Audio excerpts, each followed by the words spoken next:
Hello everybody, welcome to this video, another in the Student Exemplar series, today looking at a student's comparison of Mother Any Distance and Letters from Yorkshire. If you like this video, please do give it a thumbs up and subscribe to the channel. And if you'd like your work featured in a video, email it to info@mrbruff.com, and if I use it, I'll send you a guide to English language and my guide to English literature. In Mother Any Distance and Letters from Yorkshire, both poets use metaphors to show appreciation for their loved ones. Okay, so we're jumping right into the analysis here. I thought that was going to be some sort of introduction, but this is paragraph number 1. In Mother Any Distance, the poet uses the metaphor of anchor to represent his mother. These two short, one-word sentences represent the certainty of the mother's importance.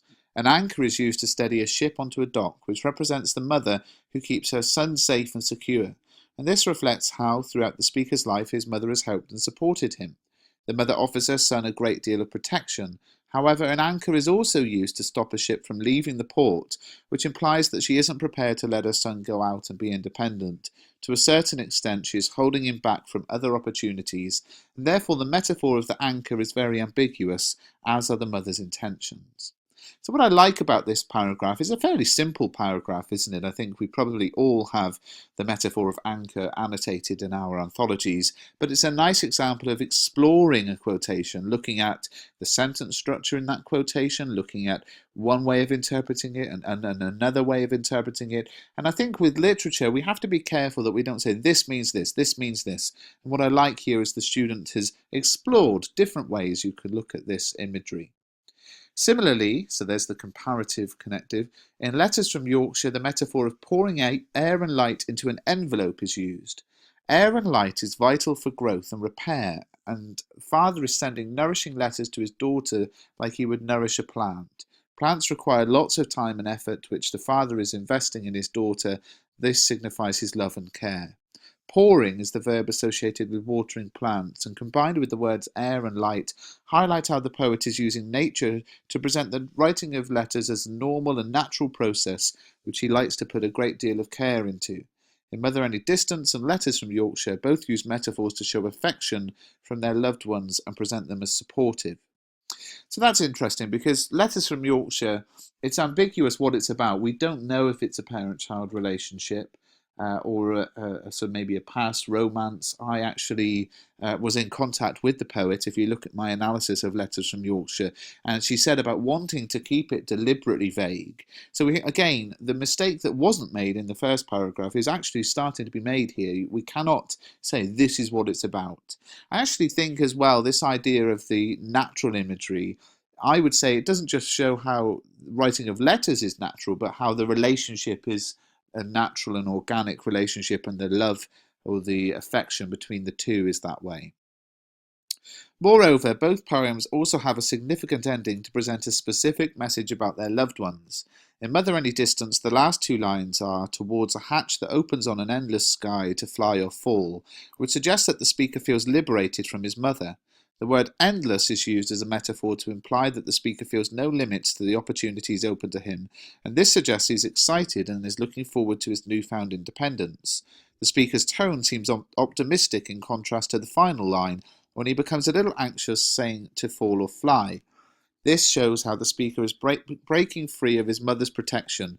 He could either succeed without her or fail miserably, but he won't know the outcome until he tries. And the short line emphasizes the point and the certainty of either of those happening if the speaker begins to live his life without the mother's constant support.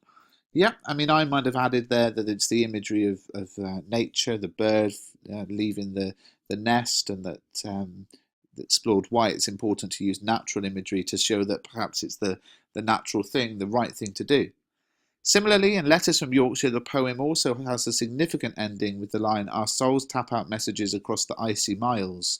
The word soul has positive connotations and sounds very spiritual, and this suggests that the father and daughter have a deep and meaningful connection despite the icy miles between them.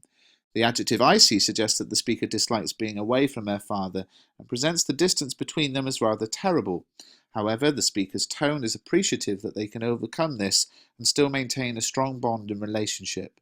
In Mother Any Distance, although the speaker is apprehensive of his freedom and independence, he's also looking forward to it, and he is seen gradually moving away from his parent, whereas in Letters from Yorkshire, by the end of the poem, the parent-child relationship is still connected and well maintained.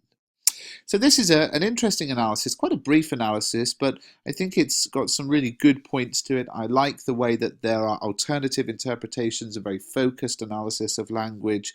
I think the quotations chosen, particularly from Letters from Yorkshire, were difficult ones, and to have some analysis of them is very impressive. I would have liked a little bit more structural analysis. For example, why is it important that this is how the poem ends? You know, what is the significance of it being the ending as opposed to being at a different part in the poem, and the same here as well. What it lacks more than anything is a sense of a line of argument, a cohesive line of argument, and it would have benefited from, you know, just a one-line introduction which said, you know, this is what I'm going to write about, that both present distant relationships. However, there is an overarching closeness in Letters from Yorkshire that there isn't in Mother Any Distance, or, you know, both present relationships which have grown apart. However, one is more positive than the other one, which is more negative. You know, something like that.